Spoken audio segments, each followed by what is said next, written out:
Hello guys, welcome back to my channel sign with Nikhil में। तो मैंने पिछले वीडियो में आपको इतिहास के बारे में बताया था और इतिहास किन किन क्षेत्रों से संबंधित है उनके बारे में मैंने अच्छे से डिटेल्ड में पॉइंट वाइज बताया था। मैंने पहले वीडियो में 2 पॉइंट को डिस्कस कर दिया था, एक राजनीतिक और दूसरा भूगोल। ठीक है, तो अब हम तीसरे पॉइंट पे गौर करेंगे, इतिहास का मानव शास्त्र से संबंध। एक विषय के रूप में मानव शास्त्र इतिहास का एक ऐसा अंग है जिसे अलग नहीं किया जा सकता। इतिहास एवं मानव शास्त्र दोनों के अध्ययन का प्रमुख केंद्र मानव है। इसमें कहा गया है कि इतिहास का प्रमुख केंद्र मानव है और इसमें हम मानव के बारे में ही ध्यान देते हैं कि मानव की कैसे विकसित हुए और वो लोगों ने समाज में आगे कैसे बढ़े। इतिहास में जहां मानव के क्रियाकलाप के अध्ययन पर जोर देते हैं, वहीं मानव शास्त्र के तहत हम मानव के उद्भव एवं विकास का अध्ययन करते हैं। जैसा कि मैंने कहा आपको, इतिहास में हम मानव शास्त्र को अच्छे से समझने के लिए मानव कैसे विकास किए और वो उनके विकास और उद्भव का क्या स्थान था, वहाँ से उन लोगों ने कैसे आगे बढ़े, उनके बारे में हम अच्छी तरीक़ा से जानकारी प्राप्त करते हैं। एक स्वतंत्र वैज्ञानिक अध्ययन के रूप में मानव विज्ञान का विकास 19वीं शताब्दी के मध्य में हुआ। इससे पूर्व यह विषय सामाजिक इतिहास का ही एक अंग माना जाता था। एक वैज्ञानिक अध्ययन से हमें पता चला कि पहले मानव शास्त्र अलग नहीं था, वो सामाजिक से ही जुड़ा हुआ था, मगर 19वीं शताब्दी के मध्य में आते आते मानव शास्त्र को समाज से अलग कर दिया गया और मानव शास्त्र को हम लोगों ने अलग से पढ़ाई करना स्टार्ट किया। E.A. होवेल, ये एक इतिहासकार का नाम है, ने अपनी कृति में मैन इन प्रिमिटिव वर्ल्ड, ये जो इनकी कृति है मैन इन प्रिमिटिव वर्ल्ड में लिखा है कि मैं मानव शास्त्र को परिभाषित करते हुए लिखा है, मानव शास्त्र मानव एवं संपूर्ण कार्यों का अध्ययन है। सर चार्ल्स फल्ट ने इस संदर्भ में कहा है, इतिहास मानव समाज का लेखा जोखा है। यह उन परिवर्तनों को बतलाया है जिससे समाज गुजरा है और यह उन विचारों को भी बताया है जिसने सामाजिक क्रियाकलाप तथा भौतिक दशाओं को भी बतलाया है। कलिंगवुड, मैंने पिछले कुछ पॉइंट्स में कलिंगवुड के बारे में चर्चा किया था, ये भी एक इतिहासकार है, के अनुसार इतिहास अतीत संबंधी मानवीय कार्यों का अध्ययन है। तो कलिंगवुड ने कहा है कि इतिहास में मानव शास्त्र को अतीत से ही जोड़ा गया है और अतीत से ही उनके बारे में जानकारी प्राप्त की गई है। मानव शास्त्र को एक इतिहासकार ने 4 शाखाओं में विभाजित किया है। एक इतिहासकार ने मानव शास्त्र को समझने के लिए उनका 4 भाग किए हैं। अब वो 4 भाग कौन कौन से हम देखेंगे डिटेल में। पहला है शारीरिक मानव शास्त्र। आप लोगों को समझ में आ ही गया होगा कि शारीरिक मतलब क्या होता है, तो अब देखते हैं। इन शाखा में मानव के शारीरिक विकास के बारे में चर्चा की गई है कि कैसे मानव आदि मानव से एक मानव में परिवर्तित हो गया। आप लोगों को पता है कि कैसे हम लोग एक वानर की तरह थे और वानर से हम लोगों ने मनुष्य में परिवर्तित हुए। तो शारीरिक मानव शास्त्र में इन्हीं चीज़ों के बारे में बताया गया है। प्राग और ऐतिहासिक पुरातत्व, मैं आप लोगों को बता देना चाहता हूँ, प्राग का यहाँ पे बहुत कोई अर्थ नहीं समझ पा रहे होंगे, मीनिंग नहीं समझ पा रहे होंगे। प्राग का मतलब है पुराना या फिर प्राचीन, मतलब हम लोग एंशिएंट का बात कर रहे हैं। प्राग और ऐतिहासिक पुरातत्व मानव शास्त्र की वह शाखा है जिसमें मानव तथा उसकी संस्कृति के उद्भव, उत्थान तथा पतन के भौतिक विवरण का अध्ययन किया गया। प्राग ऐतिहासिक पुरातत्व में बताया गया है कि कैसे मनुष्य का उत्थान हुआ, उद्भव हुआ और उसका पतन भी हुआ। तो इसमें इसी बारे में चर्चा की गई है। अब हम तीसरे पॉइंट में आएंगे, सांस्कृतिक मानव शास्त्र। इस शाखा में चर्चा की गई है कि कैसे मनुष्य ने अपनी संस्कृति का विकास किया और उसे आगे बढ़ाया। ठीक है। सामाजिक मानव शास्त्र, इस शाखा में हम जान पाते हैं कि कैसे एक मानव अपने समाज में कैसे रहता है और उस समाज का विकास भी करता है। एक मनुष्य अपने समाज से हमेशा जुड़ा हुआ रहता है। इसमें कहा गया है कि मानव हमेशा समाज से ही जुड़े हुए रहते हैं और अपने समाज में ही वो रहकर विकास करते हैं। ऐसा नहीं है कि वो एक अपने अकेले का जीवन व्यतीत कर रहे हैं। किसी भी मनुष्य को अगर जीना रहता है तो वो एक समाज में रहकर ही जीता है और उसका विकास भी समाज में रहकर ही होता है। अतः यह निश्चित है कि इतिहास और मानव शास्त्र एक दूसरे के पूरक है। इतिहास के बिना मानव शास्त्र का इतिहास से अलग नहीं कर सकते हैं। इसी तरह हम कह सकते हैं कि इतिहास से हम मानव शास्त्र को अलग नहीं कर सकते हैं। दोनों का अध्ययन हमें जरूरी है और वो एक दूसरे पे डिपेंड करते हैं और निर्भर करते हैं। मानव शास्त्र को समझने के लिए हमें इतिहास को भी जानना जरूरी है और इतिहास को भी समझने के लिए हमें मानव शास्त्र को जानना जरूरी है। अब हम आते हैं चौथे पॉइंट में, इतिहास का समाज शास्त्र से संबंध। अब आइए, इतिहास का समाज शास्त्र क्या संबंध है। इतिहास प्रायः किसी न किसी समाज का होता है। यदि समाज नहीं होता तो इतिहास का निर्माण नहीं होता। इसी तरह से कोई भी समाज इतिहास विहीन नहीं होता। अतः यह दोनों ही शास्त्र आपस में घनिष्ठ रूप से जुड़े होते हैं। जैसा कि मैंने बताया कि मनुष्य समाज से जुड़े हुए हैं, तो समाज का इम्पोर्टेंस आपको समझ आ गया होगा। बिना समाज के किसी भी इतिहास का वर्णन नहीं किया जा सकता। किसी भी इतिहास को जानने के लिए हमें उसकी सामाजिक स्थिति के बारे में भी जानना अति आवश्यक है।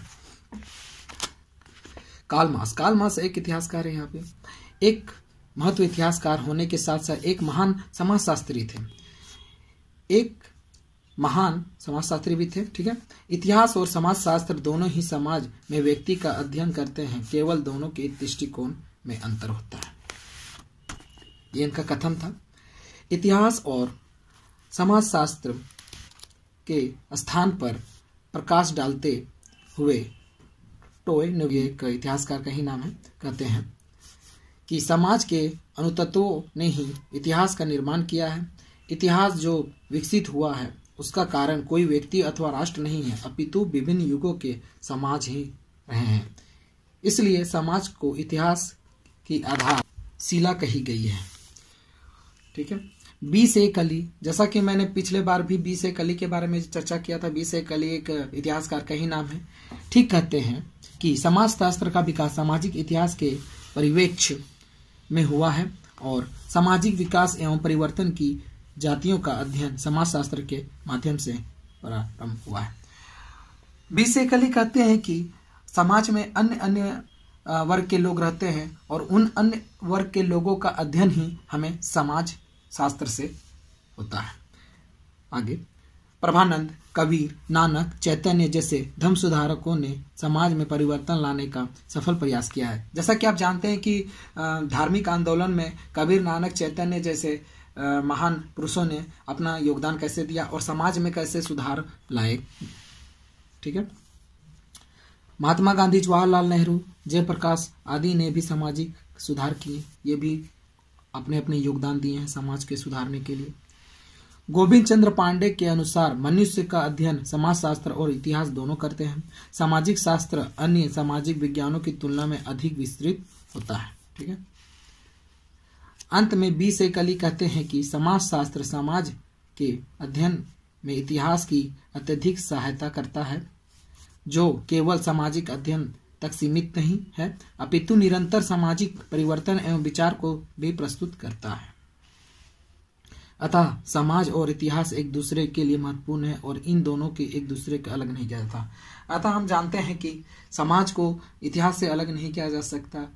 बिना समाज के हम इतिहास को नहीं देख सकते और इतिहास समाज के बिना अधूरा है। यह आप लोगों को वही पता है। पांचवा और हमारा आखिरी टॉपिक, इतिहास का अर्थशास्त्र संबंध। यहाँ अर्थशास्त्र अगर कोई समझ नहीं रहे होंगे तो अर्थशास्त्र का मतलब है इकोनॉमिक्स। इकोनॉमिक्स से मतलब वित्तीय।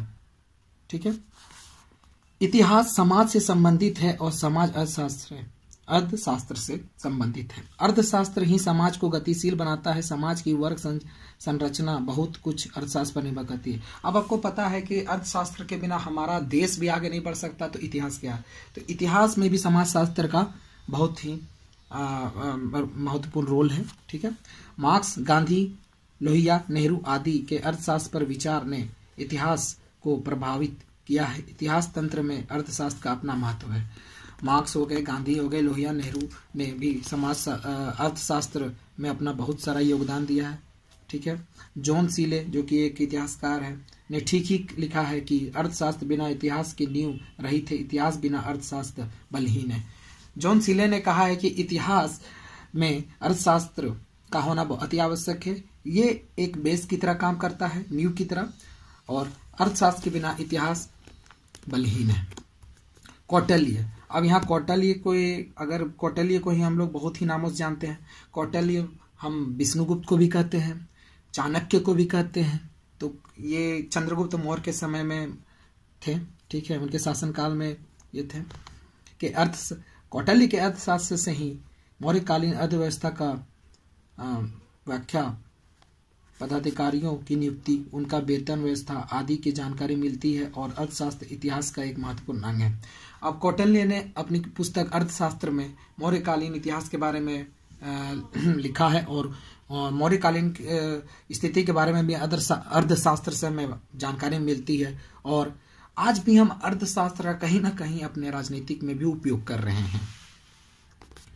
मौर्यकालीन इतिहास की जानकारी हासिल करने में कौटिल्य में के अर्थशास्त्र की भूमिका महत्वपूर्ण है। अर्थशास्त्र से सारा जगत जुड़ा है। जैसा कि मैंने कहा कि अर्थशास्त्र बहुत ही इंपॉर्टेंट है हमारे लिए और आज भी हम अर्थशास्त्र का कहीं ना कहीं उपयोग कर रहे हैं।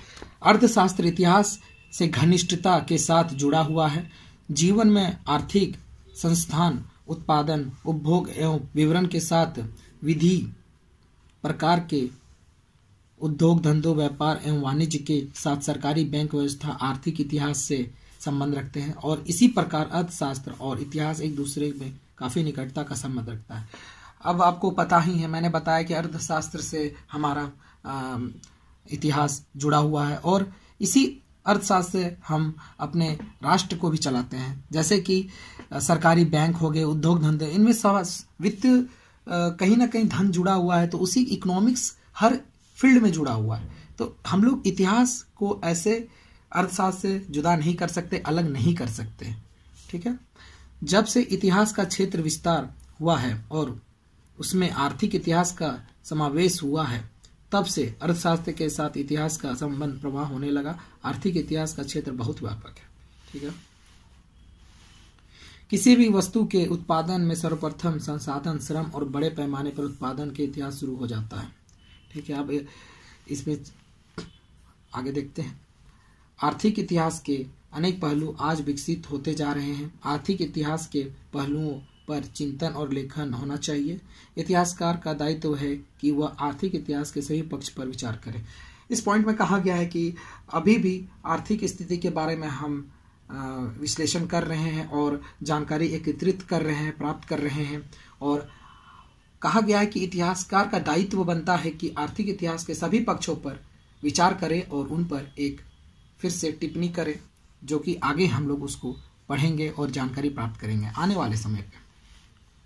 इस प्रकार अर्थशास्त्र इतिहास के साथ जुड़ा हुआ है। इतिहास के नए नए लेखनों में इनके आपसी संबंधों को भी गति प्रदान करती है और इसी प्रकार अर्थशास्त्र इतिहास से जुड़ा हुआ है और इतिहास को यह गतिशील प्रदान करता है। सारे पॉइंटों को डिस्कस करने के बाद अब हम आते हैं निष्कर्ष पे।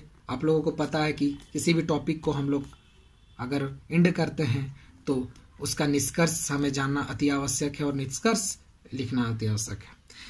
तो निष्कर्ष देखते हैं। उपरोक्त कथनों से हम निष्कर्ष निकाल सकते हैं कि इतिहास सभी क्षेत्रों से संबंधित है। हर क्षेत्र का अपना महत्व है। किसी भी क्षेत्र को इतिहास से हम अलग नहीं कर सकते। इतिहासकारों ने इतिहास को एक अलग रूप प्रदान किया है। अभी भी इन सभी क्षेत्रों में खोज जारी है और आगे भी खोज होती रहेगी। प्रत्येक दिन इतिहास जगत में एक नया और अलग दिन होता है। तो मैंने आप लोगों को बताया था कि हर स्टूडेंट का अपना अपना नज़रिया होता है और अपने अपने नज़रिए से ही वो लिखते हैं। तो मैं आपको को एक सुझाव दूंगा या फिर सजेशन मान लीजिए कि निष्कर्ष अपने नज़रिए से लिखें। निष्कर्ष अगर आप अपने से लिखेंगे तो आपको पता चलेगा कि आपने टॉपिक में क्या लिखा है और आप जो टॉपिक में लिखेंगे उसी से आप एक समराइज करके निष्कर्ष लिखेंगे। तो आशा करता हूं कि आप लोगों को मैंने जो बताया, जो टॉपिक क्लियर किया, समझ में आया होगा। और अगर इसी तरह आपको वीडियो आगे चाहिए तो आप मेरे चैनल को सब्सक्राइब करिए, लाइक करिए एंड शेयर करिए। इससे मुझे भी मोटिवेशन मिलता है। और प्लीज़ अपने टॉपिक्स को कमेंट पे लिखिए कि आपको किस टॉपिक पे वीडियो चाहिए, किस टॉपिक पे डाउट है। मैं उस टॉपिक के लिए पार्टिकुलर आपको एक वीडियो बना के दूंगा। ठीक है, एंड थैंक यू।